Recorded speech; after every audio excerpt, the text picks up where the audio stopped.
And I promised I was going to put these all on blue lines, so I'm going to do that. I'm going to put it right underneath the 0. So here's a blue line that means underneath the 0. And then I'm going to put it this edge. So now you can see that the blue lines are not just the edges, but they're other objects, like the other objects in the keypad, and also now the title, the display rather, at the top. So I've got all these buttons. They're all sending this message, append digit. So I need to figure out which one is sending it so that I can do the right thing. So let's start writing some code inside the method. So the first thing I'm going to do is declare a local variable. This is just a local variable inside this method. And I'm going to do that by saying let digit equal. So I want this local variable to be the digit that was pressed. Okay? So first thing that's quite different here is what's let? Okay? Why isn't this var, right? Because var means variable. What the heck does let mean? Well, let is exactly the same as var, except it's a constant, which means you're going to assign this right off the bat, and it's never going to change in this method. Now, Swift makes a big deal of this, and I love this feature, because if I'm reading this code, I know that digit is never going to be changed. This might be, it might have a dozen lines of code, which, by the way, you shouldn't have very many methods with many more lines of code than that, okay? You want people to be able to kind of see what a method's doing. You can use other methods, call other methods if you need to get more code in there. Here I can rely on that not changing. That's big for readability. You'll be surprised how much more readable it makes the code to know that this is a local variable, but it's constant, only set at the beginning. Yeah. Like variables have the same naming conventions in Swift, like Java, they're like the naming convention is like all caps. Or yeah. So yeah, the question is, why don't I call digit like all caps digit or something like that, so I know it's a constant? That would be a programming style thing. Generally in Swift, they don't do that. And I'll show you why that is in a moment, okay? Why you don't really need to do that, because you can very quickly find out the declaration of any symbol anywhere with one click, and you'll see that. Good question, though. All right, so I want to let the digit equal the number that's on the sending button. So I'm going to have to send a message to this button. Okay? I'm going to have to somehow access this button. So I'm going to have to do sender something. Give me what your title is. Okay? So this is a good time to talk about the documentation, because being a good iOS developer really demands that you are good at navigating the documentation. Luckily, the documentation is really well plugged into Xcode. For example, if I want to find out about button, all I need to do is hold down the Option key, okay? And watch what happens now. As I mouse over things, everything, it turns blue with a dashed blue line under it, okay? If I click on it, it gives me a little blurb from the documentation about this thing. So it's saying, here's a button is a class, here's its inheritance, here's a little bit of what it does, and really awesome at the bottom here, here's a link that takes you to the detailed documentation. So I'm going to click this little link right here. It's going to bring up a documentation window with a UI button in it. Hello. Did I not click that right thing there? Oh, I hope I don't have a network issue here. Okay, well, I guess I'm not connected to the network. That's the problem. So it's getting this off the network. Okay, so imagine that there were documentation here. And it would have, along this side here on the left, all the instance variables or properties and methods of UI button. And you could click on any one, and in there it would have a full description of it here, and all the types that it referenced you could click on in here, and basically it's a hyperlinked documentation system, as you can imagine. I'll try to get the networking working on Wednesday, and we'll take a look at this. But if I was looking in here, I'd look down in the section that says getting the button's current state, and I'd find that there's an instance variable or property there called current title. Okay? This is unfortunate, I'm not going to be able to link these things. But so how do we access a property or call a method in another object? Well, it looks exactly the same, whether you're calling a method or accessing a property, which is you use dot. Okay, this is the same syntax that's used in a lot of languages, is to do dot. And so when you do that, Xcode's going to say, oh, well, here's all the things button knows how to do. Okay? And as you can see, button knows how to do a lot of things because it inherits from a class that inherits from a class that inherits from a class that all have lots of methods in them. So when I looked at that documentation, I found that current title was the thing I wanted. Now notice as I start to type a C, it's already cutting down the things that could be starting with a C, and then CU, they cut down even more. I can type tab to get to the first ambiguity point. Then I can type T, okay, and then tab again. I'm here at current title, and then I can press return. Okay, so there it is, digit equals sender current title. What's going on here in terms of sender title? Let's go ahead and print this out to the console just to see what's going on. So I'm going to print len, which is a function, a global function, that takes a string, so I give it a string. And inside that string, I'll type digit equals. And now I want to embed the value of digit in this string. And Swift has a really cool feature, which is backslash, open parentheses, close parentheses. If you put that in a string, and then inside there you put some expression, then it will evaluate that expression, turn it into a string, and embed it in this string. Okay? So it's really easy to print len values by using this backslash parentheses. Okay?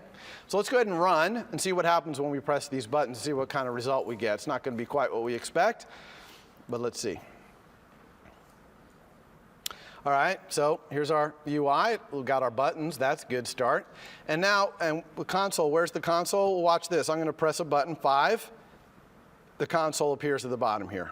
See this down here? This is the console. And it's saying digit equals, optional 5. Okay, how about a 9? They're all optional. What the heck is going on here? Okay, this is crucial to understanding Swift. This is probably the most important thing to understand that people don't quite get right from the start. So we're really going to focus here on understanding what optional means right there. Okay, so let's go back to our code and look at this. Oh, by the way, when the console appears down here, you can make it go away with this little button, or you can just drag it out of the way. Okay, but sometimes it's nice to have that console still there so you can look at your output while you're, reacting to whatever you found. In fact, we will leave that there so you can see the optionals. All right, so what's going on here? Well, what's happening here is, well, first of all, don't you find this a little bit odd? Let digit, I didn't put a type. You see that? What type is digit? Okay, there's no type in there, no type information whatsoever. So does Swift have untyped variables? No, it's the exact opposite. Swift is very strongly typed, okay? All variables have its type. You have to specify a type. But Swift is also incredibly good at what's called type inference. So we can infer the type from the context. So here, I let digit equal whatever this is, this current title, and so it just made digit be the same type as this, okay? Now, back to the question earlier, so what type is that? Well, if I hold down option, okay, just like we used option to go look into the documentation, we can also option click on our own variables to see, are they constant, are they variables, and what type are they? So watch this. Option click, it says digit is of type string question mark. Okay, string question mark. That question mark means optional. So there is a type in Swift, it's a type called optional. Okay? Optional, that type, can have only 2 values. One value is not set. Okay? This optional is not set. Either it has never been set or someone set it to the not set state. They unset it, if you want to think about it that way. So optional, one value is not set. We call that, there's a symbol for it in here called nil, N-I-L. Okay, that means not set. That's the value of an optional, not set. That's the only thing nil means in Swift is option. This is an optional, the value of an optional that's not set. What's the other value that an optional can have? Well, the other value is something. It's set to something, okay? And the type of that something is what is specified next to the question mark, string. So really, you can almost think of the question mark there. That's the type, optional. And that string to the left is just saying, if this optional is set, what type of thing is it set to? In this case, a string. So we would call this an optional string. But it's really an optional. It's not a string that can be nil. It's an optional that can be a string. Everybody cool with that sentence? That's an important sentence to understand. Okay? So this got to be an optional because this current title method right here returns an optional string. Let's look at that. So I'm going to option down here, click. Look at this. This is the documentation for it. It's a instance variable, a property on UI button. Name is current title. The type is string question mark. And this little get means it's read only. I can only get the current title. I can't set it. There are other ways to set a button's title. You can't set it with this method or this property. So it's an optional. So that's why this ended up being an optional. All right. Well, that's all wonderful. How do I get the string? I don't want an optional. I want that button's string. And the way you do that is you unwrap the optional, meaning you look in there and get the associated value with exclamation point. Okay, what happens if I put that exclamation point there? Well, first of all, let me show you that when I put that exclamation point, look what happened to digit. I'm option clicking on digit. It's not an optional anymore. Digit turned into a string because I unwrapped the optional that came back from current title and got the string out of there. But what happens if this is nil? What happens if this optional is nil? In other words, the button title has never been set. Crash. Okay? Crashes your program. So if you use exclamation point to unwrap an optional, and that optional's current value is not set, nil, then it will crash your program. Now, a lot of you might be like, whoa, my programs are going to be crashing all over the place. And because there's a lot of optionals in iOS. I mean, a lot. Okay, most things are probably optionals because most things, it makes sense they could be in a not set state at some point. And yeah, in this case though, maybe you want your program to crash. Okay? You might want your program to crash because if you had a button that never had its title set and it's sending a pen digit to your controller, you probably want to have that crash so you can find that bug before you ship your program. You see why sometimes crashing is good? Now, if you don't want to crash, there's a way to get around that as well, and I'll show you that a little bit later. But for now, understanding that that's what this exclamation point does, it unwraps that optional and crashes if it's nil. But if it's not nil, it gets to the string, or whatever the optional type is, out of there for you. So now let's go ahead and run again, and we're going to see that digit equals is going to say the number. Okay, it's got the string off the current title. No more optional in there. Okay, good. All right, so now what are we going to do with that digit? We got the digit. We want to append it onto the end of this display right here. Okay, and so let's just do that by saying display dot. Now, again, if we have the documentation, I'd go look in the documentation and it would say, oh, there's a property on UI label, which is what display is. Display is a UI label. There's a property in it called text. See it right there? And actually, you can even see right here the type of that. It's an optional as well, because this label's text might not have been set either. Okay? So it has to be an optional string.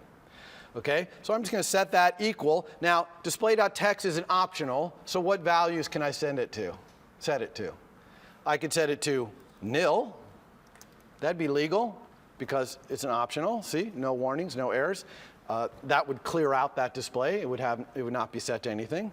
Or I can set it to a string because it's an optional string. So I'm going to set it to a string, and the string I'm going to set it to is display.text, what's currently in there, plus digit. Okay, so I'm going to append that digit on. Let's get rid of that.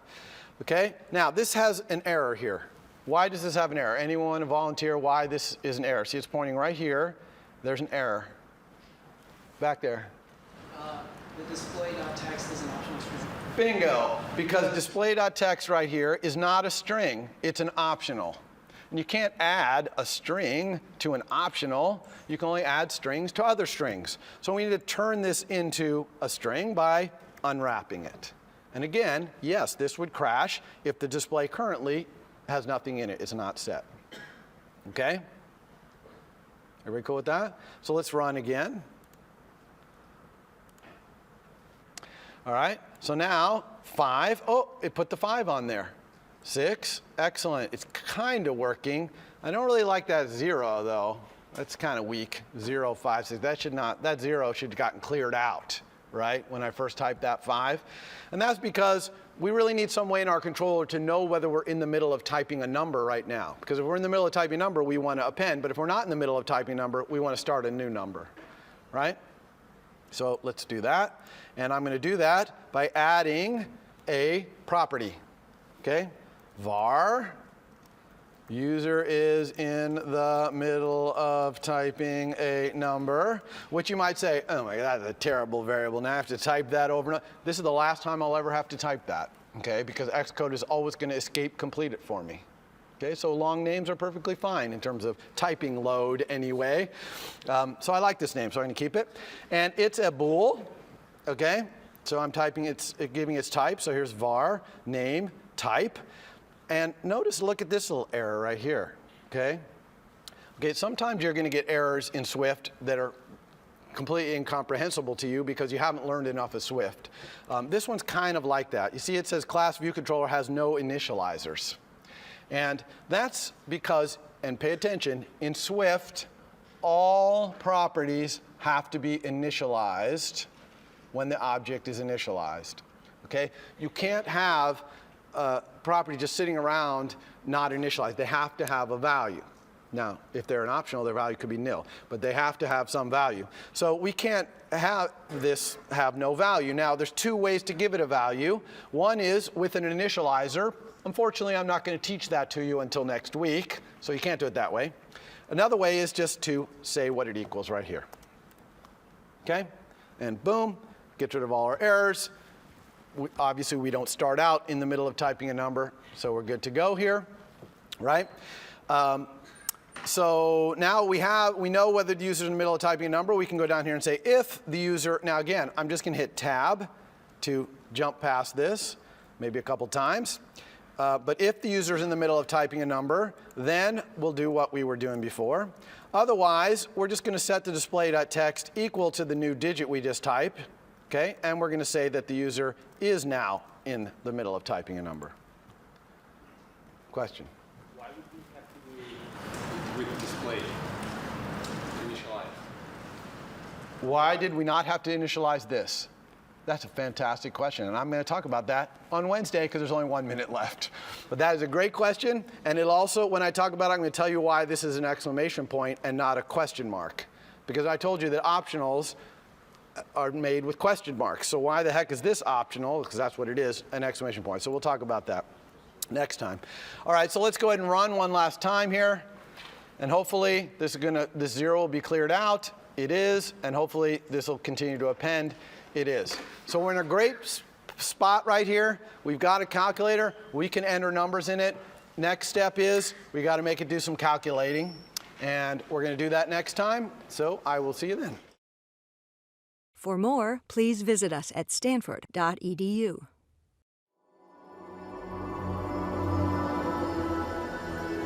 Stanford University. All right, well, welcome to Stanford CS 193P, winner of 2015. This is lecture number 2. Apologize up front for my terrible voice. We're going to try and get through this as best we can today. Our topics are twofold. We're going to continue the calculator demo that we started in last lecture. And then we're going to have some slides about this model view controller object-oriented design pattern that we're going to use in everything we do when we build applications in this class. All right, so let's get started with that demo. Again, here's a slide with a summary of kind of the important things we're going to talk about. You don't need to read those in advance here. It's more for reference. My slides in general, I post them. It's mostly intended to almost be note-taking for you, to be able to go back and try and figure out, oh, what did he talk about that day? Oh, yeah, what's important, et cetera. So my slides do tend to be a little bit dense. I tend to put a little more on them than just bullet items. But that's because I want you to be able to look back and kind of get just a little bit more depth to remind yourself what I talked about. Okay? All right, so this demo, if you'll remember last time where we left off, we had gotten the keypad fully working. All right, and we were talking a little bit about properties and instance variables and how we had to initialize them. And someone asked a question right at the end of lecture, perfect timing. What about the little outlet that we dragged out, that display UI label exclamation point? How come we didn't have to make that equal to something to start? And that's where this demo is going to pick up. Okay? Okay, well, let's dive back into this demonstration where we left off, which was this line of code here. And we had just talked about the fact that we have to initialize all of our variables in a class, in any class. And so that's why we need this equals false here. We wanted the equal false too, but we needed it. And yet it didn't seem like we needed one here. And why was that? Well, it turns out that this right here, even though it doesn't quite look like one, is an optional. And optionals automatically get equal nil given to you. So you don't have to actually put the equals nil here. So that's why, so this one is getting initialized. It's just being done automatically for you. But let's talk about the look of this thing. It's got this exclamation point here. And if it were an optional, you'd be used to it having a question mark. For example, when we look at this optional right here, current title, you see it's string question mark, not exclamation point, question mark. So what's the difference between a question mark and an exclamation point here? And the answer is it makes no difference to the actual type. It's still an optional whose value here could be a UI label. But it matters on the usage of it. And this is purely just kind of compiler helping you out thing here. But if we look, when I change this to a question mark, you see that some errors appear down here. So let's click on one of these errors like this one, and you can see the error is that UI label question mark does not have a member name text. In other words, you can't send text to a UI label question mark, which is what this is. And that makes sense because a UI label question mark is an optional, and obviously optional doesn't respond to text. UI labels do, but optionals don't. So why are we getting this error now when we weren't getting it before? And how would we get rid of this error? Well, we could certainly get rid of this error by just putting an exclamation point here. That would unwrap this optional. And now this would be a UI label right here. We can send it text. And we could do the same thing up here. We can unwrap it there, and we can unwrap it there. And that gets rid of all our errors. But this is kind of an interesting property in that even though it's not initialized at the very beginning of our class's creation, it starts out as nil, not set. As soon as this user interface over here gets loaded up by this view controller, then this gets wired up, right? So that gets wired up, and this is set, and then it's set forever. So it's really kind of would be sad if we actually, every time we used it, had to unwrap it all the time. So these kind of properties that get set very early, maybe not right at creation like this one, but they get set very early and then they stay set all the time. You can, instead of putting a question mark in their declaration, we're talking about their declaration here, you can put an exclamation point.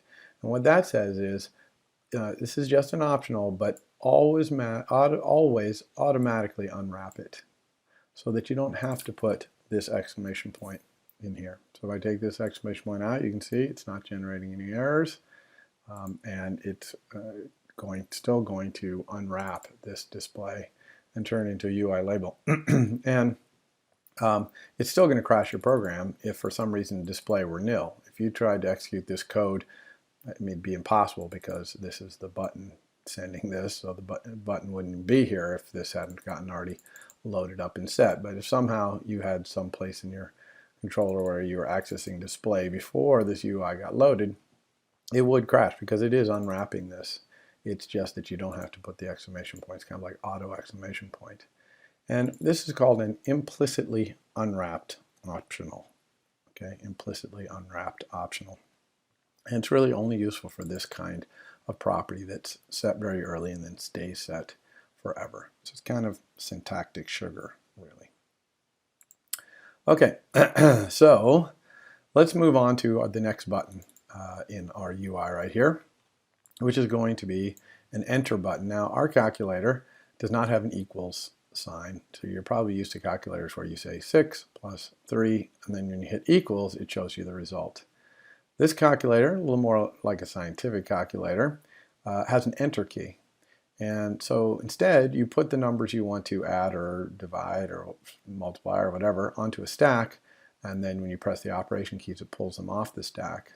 So that looks like this: 6 enter 3 times, or 6 enter 3 enter times.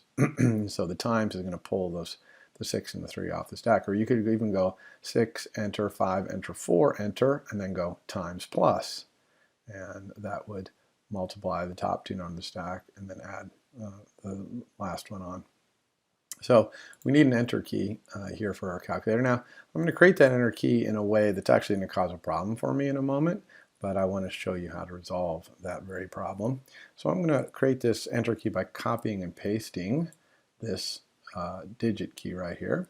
And I'm just going to put it in here. Notice how I'm lining these blue lines up absolutely perfectly. I don't want them to be, you know, like it's lined up with that one, but not that one, or vice versa. I want them perfectly lined up, because later I'm going to spread these out over the whole UI. And if I haven't lined these up just absolutely perfectly, then Xcode is not going to quite know what I want here in terms of the relationship between these.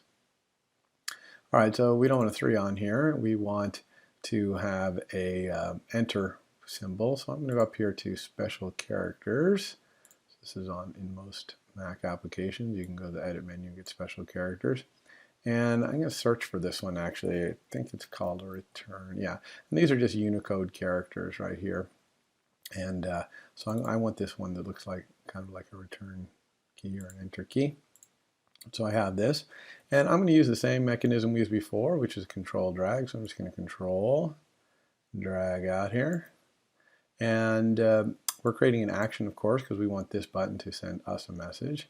I'm going to call enter, because that's what it is, the enter key. Now one thing that's different about this one, if you remember when we wired this action up, we had the button who was sending it as an argument, and we don't want that this time because there's only one enter key. We don't really need to talk back to the enter key, so we're going to say none right here. So it also doesn't really matter about this type because we're not going to have an argument, so it doesn't matter what this type is.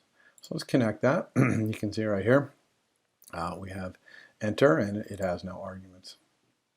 Now, what are we going to do inside enter? Well, the main thing we need to do is put whatever number is in this display up here, okay, onto our internal stack. So we're going to need an internal stack in a moment here. Another thing we might want to do is set users in the middle of typing a number to false, because we might have been typing a number, but as soon as we hit enter, we're putting it on the stack. Next time we type a digit, we're going to be starting a new number. All right, so we'll call that user is in the middle of typing a number false there. Now, let's go ahead and actually run this and see how this is working, because there's going to be a little problem here. I'm just going to run this.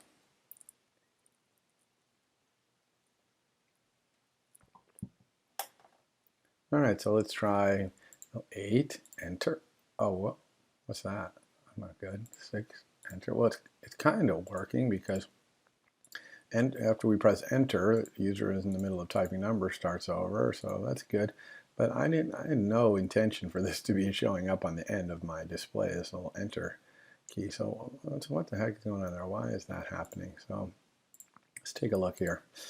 The problem here has to do with the messages being sent. So when we wired this up, that's good. We got enter. The problem is that button also sends a pen digit. And that's because we copied and pasted this 3, remember? And the 3 sends a pen digit. And so when we copy and pasted it, now this one sends a pen digit. So it sends both. Okay, it's sending 2. Now, that's a common mistake to make. You know, you didn't really think about that when you copy and paste it. How do we fix this? Well, if you right-click, so I'm going to right-click on this button, you'll get this window that comes up, and it shows you all the connections from this UI element to your code. And you can see here, both the pen digit and enter are connected. Now the great thing is I can just click this little X right here and it'll take this connection away. So now I only have enter. So now if I go back here, see, it's not sending a pen digit, it is sending enter. And you can do this right-clicking for anything, like we can even do it for our label up here. We can see there's the display connection that we have right here. So yeah, don't forget right click to disconnect things. Now, if you forget about this and you don't do it, or maybe you have it wired up to some thing that you changed. For example, if we had accidentally put an argument here to enter, if we had made it do the sending button trick, kind of like this, you can't just say, oh, okay, and I'll fix that, I'll just delete that, because that would not work, because enter with an argument is actually a different message than enter with no argument. And so if you just deleted that when you run your program, it would crash and it would say couldn't send